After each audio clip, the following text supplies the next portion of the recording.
Alright, so we are back now. I have made the crust. I partially baked it. I've actually got it sitting on the counter back there, just cooling off a little bit while we make the filling for our quiche. So we are ready for that next part of this recipe. Now, this is the part that is so easy. And like I said earlier, if you're not interested in making your own pie crust, buy one at the store. That's going to make this recipe even easier, okay? The crust is the hardest part if you make it homemade. Otherwise, everything else is going to be whipped up in just a few minutes in here. So we're going to start with our eggs and our cream. Now, this is what makes a quiche, eggs and cream. Typically, when you have your quiche, you want to make sure that you have half a cup of cream for every egg. So here we're using 4 eggs, that means 2 cups of cream. You don't have to use heavy cream either like I'm using here. You can use whole milk or half and half instead, just whatever you have on hand. I like heavy cream because I like things that are really rich and delicious. So if you're looking for, a fat-free, low-fat, really healthy quiche recipe, this is not the place to come because we are using full-fat heavy cream. All right? So we're going to get that started in here. I'm going to crack my eggs, go ahead and get them in the bowl, and whisk them up. And I have a shell in my egg. Oh no. Okay, and we got it out easily. Now, let's see. Y'all, this is another thing. Okay, if I planned ahead and done this better.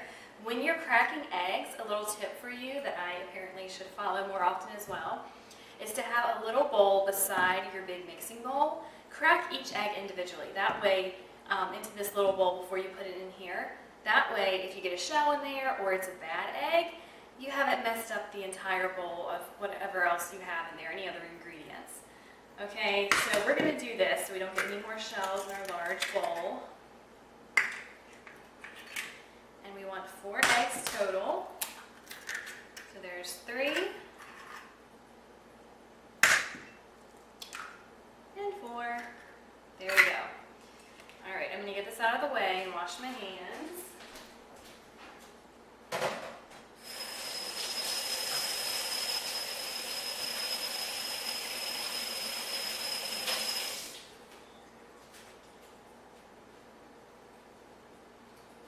Okay, and now we are back over here. We've got our 4 eggs. I'm just going to beat them a little bit, whisk them up. I probably could have used a slightly bigger bowl, so just another tip if you're watching and want to make this a large bowl. I have a medium size, but a large would probably be good once you've got everything in there.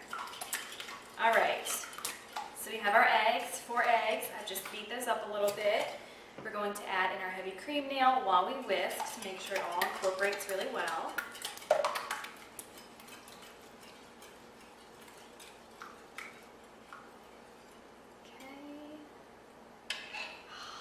So luscious and creamy. Oh my goodness. So good. I guess, having kale in it, I feel like always makes it healthier because you've got your greens, but I don't know, it's probably canceled out by all the cream. And another thing that I would just like to add, you can use spinach. I know traditionally a lot of quiches have spinach in them and not kale, but I actually like kale in it. It's actually really good and it's a lot cheaper than spinach. So just something to consider. Okay, everything's nice and incorporated, really thick. It's good. For some reason I feel like it's creamier than it normally is, but I follow all the rules I usually do. Okay, we're going to add a half teaspoon of salt and about an 1/8 teaspoon of black pepper. You can add other seasonings as you wish. Any others that you think would go well in there, whether it's garlic or oregano or parsley or maybe some paprika would be really good. I'm just sticking to a basic salt and pepper today. So we have our mixture there. Now we're going to go ahead and add in the other, kind of the fillings, the add-ins. This is the main part of the quiche, but now we're going to add the flavor, the pretty stuff. So we will start with our ham. No, actually we're going to start with our kale and our shallots. So, take your kale, and I washed this separately off camera. So you'll want to do that. I just take out, one thing I don't like about kale is they have like these big stems. So I just take those off because they're really crunchy and nasty. I don't like that part. I just like the leaves. So you're going to chop these up. You want about a cup of kale, about, more or less, whatever your taste is.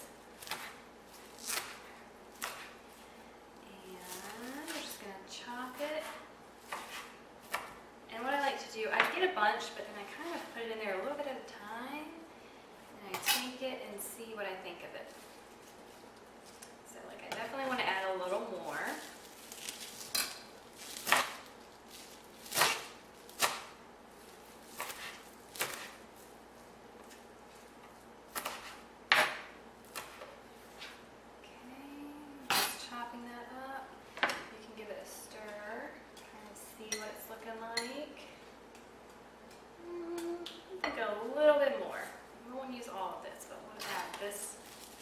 And then that will be enough. And that comes to about a cup, roughly a cup, maybe 3/4 of a cup. Okay, so there is all of our kale. And I need a towel.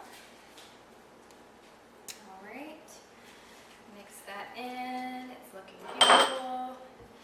Next up, I have a shallot. Now, you do not have to add a shallot if you don't want to. You can add onions if you do want to. I'm adding a shallot because I like sort of an oniony flavor in there, but my husband doesn't like onions. So if I put onions in here, he will not eat it. He likes shallots, however, which is really weird because I feel like they're so similar. But he only likes shallots, not onions. So we're going to put a shallot in here. And that's so much more fun to say too. I feel like that's such a prettier name. Shallot, onion.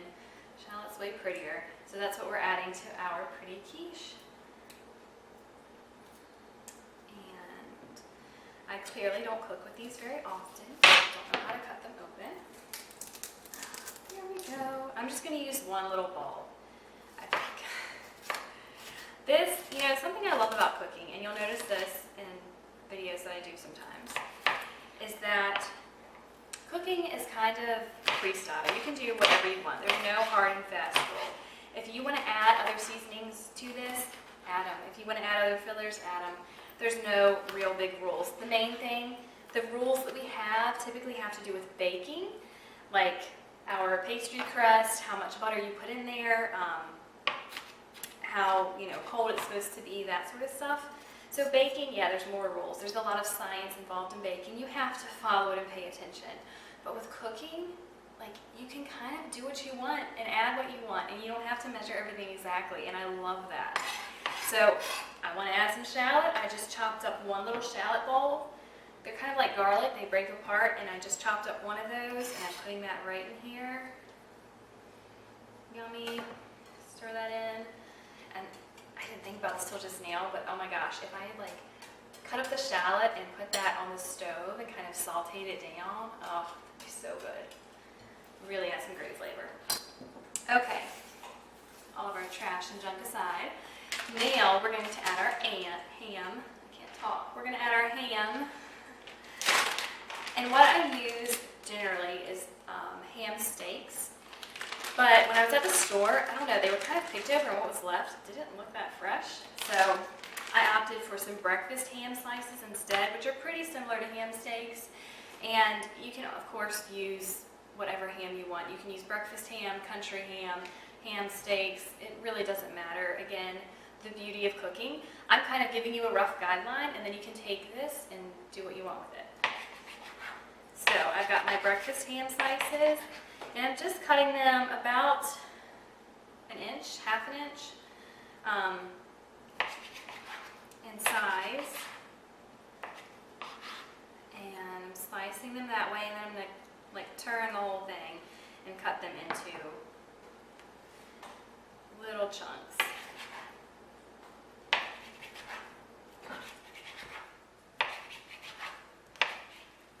And you can choose, whatever size you want the ham to be. A few of these are a little big, so I'm going to slice them up some more.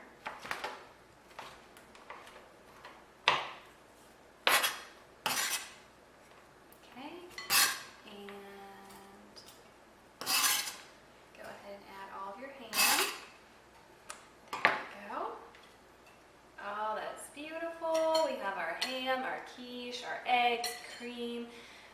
thing we have left to add is our cheese, which is the best part. So, when it comes to a quiche, a lot of people like to use Swiss cheese, a lot of people like to use cheddar cheese.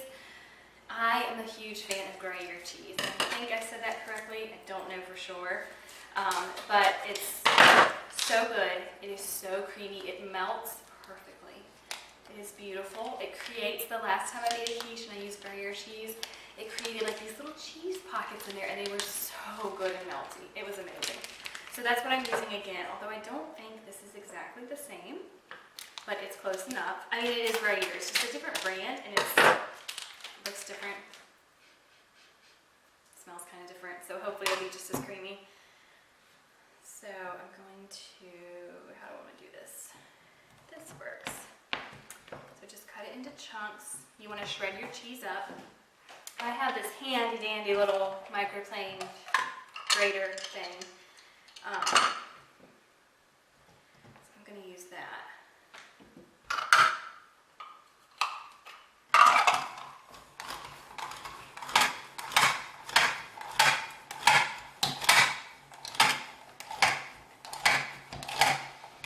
Feta cheese would be good in here too. If you like feta with the ham and the kale, I think that would be really tasty. So that's another option.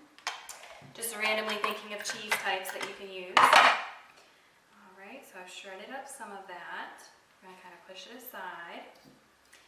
And then you want about a cup of cheese or more. I like it cheesy, so I will probably use this entire block of cheese, even if it's more than a cup.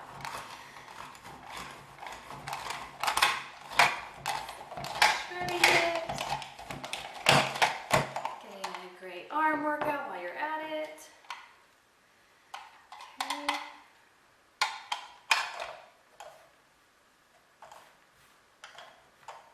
Alright, so that's about a cup of cheese right there, half of that block. I'm going to go ahead and put it in. Oh, it's looking so pretty. I don't think the angle of the camera can really catch what's in the bowl, but it looks so pretty and yummy. Okay, because I like cheese, I'm going to add one more little block of cheese. Okay.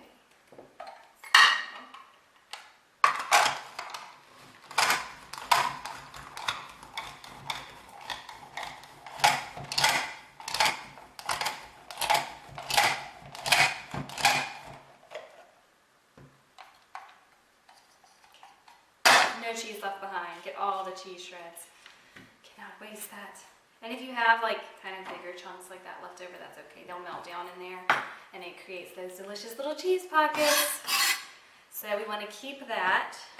And it is so full and delicious and rich looking now. Oh my goodness. I'm going to try to kind of tilt this your way without spilling it. I don't know if the camera catches that, but isn't that so good looking? Oh my gosh. It's gonna be so delicious. And this, if you are like, you know, one person living on your own, because I hear a lot of people who live on their own kind of say, you know, it's no fun to cook, it's just me, and I totally am. So delicious. And I'm gonna go ahead and bring the pie crust over to put this in. So this is cooled pretty well now. It's not too warm anymore, which is perfect. And we're just going to dump all of the filling in there. And I'm actually going to go grab a spatula for this.